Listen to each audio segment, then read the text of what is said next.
እንዲሁም ክርስቲያናት ወንድሞቼ ውድ ኢትዮጵያውያኖች ሰላም ብያለሁ። በያለንበት የዓለም ዳርቻ ሰላማችን ይብዛ። አላህ ሀገራችንን ሰላሟን አንድነቷን ይመልስልን። ሁላችንም በዱዓ በጸሎት እንበርታ። ውድ ቤተሰቦቼ ለዚህ ቤት ደግሞ አዲስ የሆናችሁ ሰብስክራይብ ማድረጋችሁ እንዳትረሱ። ነባር ቤተሰቦቼ ጊዜያችሁን ሰዓታችሁን ሰጥታችሁ እኔ ጋር ስለምትከታተሉኝ ስለ አስተያየታችሁ ስለ ሁሉም ነገር እጅግ ከልብ አመሰግናለሁ። ዛሬም ነገም ብርታታችሁ አይለየን የምለው እና ዛሬ ይዤው የመጣሁት እንደነገርኳችሁ የኖላዊ ድራማ እጅግ ተወዳጅና እጅግ አስተማሪ የሆነ ድራማ ነው። ቤተሰቦች በጣም ደስ የሚል ከምላችሁ በላይ አስተማሪ የሆነ ነውና እውነታዊ ታሪክ የሚከናወን እንጂ እውነት ድራማ አይመስልም። ለምን መሰላችሁ? በቃ የሚሰሯቸው ሁሉ ለእኛ ትልቅ ትምህርትና ወይም አሳልፈናቸው የመጣን አላይሌ ወደፊት የሚገጥሙን የሰው ማንነት ምን ያክል እንደሆነ በቃ በጥቅሉ በዚች ምድር ላይ ስንኖር ሁሉም እንደነበረበት አይደለም። ዛሬ ነገ አይደለም፣ ወይም ነገ ዛሬ አይደለም እንደምንለው ሁሉም ነገር እንደዛ አይነት ነው ታሪካቸው ምናምን። አንድ ሰው ዛሬ ድሃ ሆነ ብሎ ነገ የማያገኝበት ምክንያት የለም።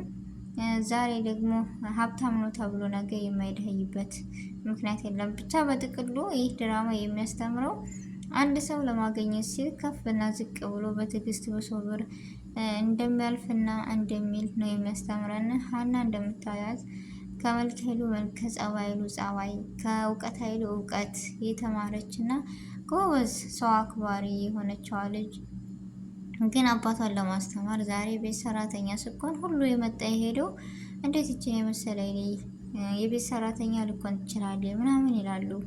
እሷ ደግሞ ሰርቼ ለተገኘው እኔ ደግሞ ምንም አይመስለኝም ምናምን ብላ ራሷን የማታካብድ ልጅ ነች።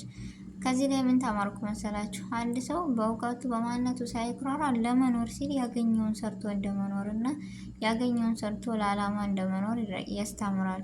ፋዘሯ ደግሞ በጣም ደስ የሚሉና የሚመክሩ ሁሉን ነገር አስተዋሽ፣ ሁሉን ነገር በቃ አክባሪ፣ ሰው አክባሪ። እኔ እንጃ ይህ ነው ብዬ ነግራችሁ ብቻ አልችልም። በጣም ደስ የሚሉ ፋዘር ነው ያላት። እኔ እንጃ የሆነ ነገር በቃ በትህትና እነዚህን ራሱ አስተምራለሁ ብሎ የሚነሳ ሀንዬ ልጄ እንደሆነች ደግሞ ጆሮም ልጄ ነው ሀሴት ብሎ ራሱ ስም አውጥቶ ዛሬ ግን ይሄ ልጅ ለኔም ፋዘር የሀና ፋዘር ለኔም ፋዘር ናቸው በማለት እየተጨነቀ እየተጠበበ ትናንትና ባያችሁት እጅግ በጣም አዝነው ነበረ እና ዛሬ ላይ ስራ ጀምሮ ከዛ ማንነቱ ጓደኛውን ጋር ራሱ ተጣልቶ እሱ ከነበረበት ስህተት ዛሬ ጓደኛውን ለማውጣት የሄደበት መንገድ በጣም ነው ደስ ያለኛል። አይደል? ሰው የሰው ልጅ ሆኖ የማይቀየር የለም። የሰው ልጅ ግን በምክር ወይም በድብድብ ሳይሆን በምክርና በማንነት የሀኒ ፋዘር ዛሬ ጆሮን ቀይሮ ከቁም ነገር አድርሶታል። በጣም ነው ደስ የሚለው። መልካም ሰዎችን በዚህ ምድር ስታገኙ ከእነሱ አልፎ መልካምነት ለሰው የሚተርፉ ሰዎችን ያብዛልን የምለውን የራሱ እና እንዳያችሁት ወይዘሮ ሜላት በጣም በጉጉትና በተስፋ ነጋ እያለች ስታይ የነበረውን የስጠብቅ የነበረውን ዛሬ ከእኛ ወይም ከእናንተ የሚለው ፕሮግራም ጋር አቅራቢ ተገናኝታ ነበረ።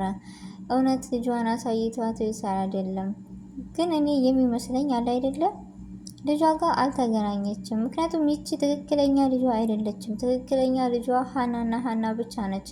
ምክንያቱም ይህን ያየነው ማስረጃም ሆነ ፎቶም ሆነ ያንገቷ ያየነው ከሀና ላይ ነው። በፊት እንዴት ሄደ? እንዴትስ እሷ ልኮን ሆነች? እውነት ያወሳሰበ ሰው አለ እንጂ እንዴት ከሀና ሊያመልጥ ቻለ ይህ ነገር? ሀና ስታየው ምን አይነት ስሜት ይሰማታል? ፍለጋ ትገባለች። አባቷስ ምን አይነት ነው? ብቻ ያም ሆነ ያም ሙናሴ በጣም ነው የጓጓው አለ አይደለ? ሰላም የሆነ ፍራቻም ደስታም ሆነ ብዬ ነገር የፈራችበት ምክንያት ብትሉኝ እናቷ ወይዘሮ ሜላት ለሀሴት በጣም ትልቅ ቦታና ትልቅ ፍቅር እንዳለ ስታስብ እሷን የከዳቻት እሷን የጎዳቻት ይመስላታል። ለዛ ትፈራለች። ላኪን እንጃ በጎን ደስ ብሏታል፣ በጎን ደግሞ ከፍቷታል። ሁለት ስሜት ነው የሆነባት። ግራ ገብቷታል ሰላም። ላኪን ሙናሴ በጣም ነው ደስ ያለው። ወይኔ ሶስት እህት ሊኖረኝ ነው ታድዬ ምናምን እያለ ሁሉ ሲጨናነቅ ነው ራሱ የታመመው። ግን እኮ ሀና አባቷ ከተሻለው ትሄዳለችም እያለ እያሰበ ነበረ። ሀናን እንደራሱ አድርጎ ስላያት ሄዶ ስጋ ይለያል የሚባለው እውነት ነው አይደል? ይቺ ልጅ ሊያምኗት የቻሉት በምኗ መሰላችሁ? በማስረጃዋ እንጂ ወደዋት አይደለም። ግን ማስረጃው እናታቸው እንደምትላቸው እና እናታቸው እንደምታስባቸው ያሳየ ነውና ምንም ማድረግ አይቻልም።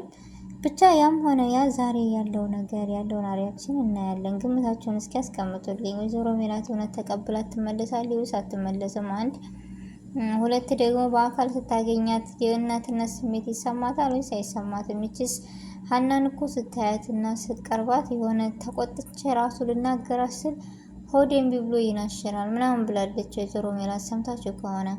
ለምን? ትክክለኛ ልጇ ስለሆነች ስጋም ቢብሎ ይናገራል። ሰላም ያላት ቀረቤት አሁን ላይ ደማቸው ራሱ አንድ አይነት የሆነው ሙናሴ ያለው ክብሮት ለሀና ስለዚህ ስጋ ስለሆነች ነው። ትክክለኛ ልጇ ደግሞ ሀና እንጂ ይቺ ልጅ አይደለችም የምትሉ ሁላችሁም እስኪ በኮሜንት ትክክለኛ ልጇ ሀና ነች በሉኝ። እንደ ራሴ አስተያየት ነው አንድ አይደለ። የሚሆነውን ደግሞ ቀጣይ እናየዋለን።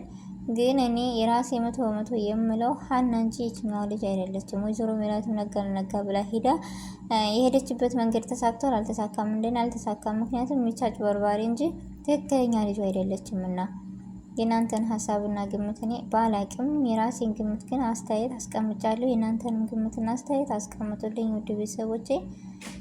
እና የዛሬው ቪዲዮ የነበረኝ ይሄን ይመስል ነበረ። ውድ ቤተሰቦቼ ጊዜያችሁን ሰዓታችሁን ሰጥታችሁ እኔ ጋር ከጎን ሆናችሁ አብራችሁን ስለተከታተላችሁ እጅግ ከልብ ነው የማመሰግነው። ውድ ቤተሰቦቼ በአዲስ ቪዲዮ እና በአዲስ ነገር እስከምንገናኝ ድረስ በያለንበት የዓለም ዳርቻ ሰላማችን ብዝት ይበልልኝ፣ ትረፍረፍ ይበልልኝ። እወዳችኋለሁ፣ አከብራችኋለሁ። ቪዲዮውን ደግሞ ላይክ እና ሼር፣ ሰብስክራይብ ማድረግ እንዳትረሱ። አሰላሙ አሌይኩም ወረህመቱላሂ ወበረካቱሁ።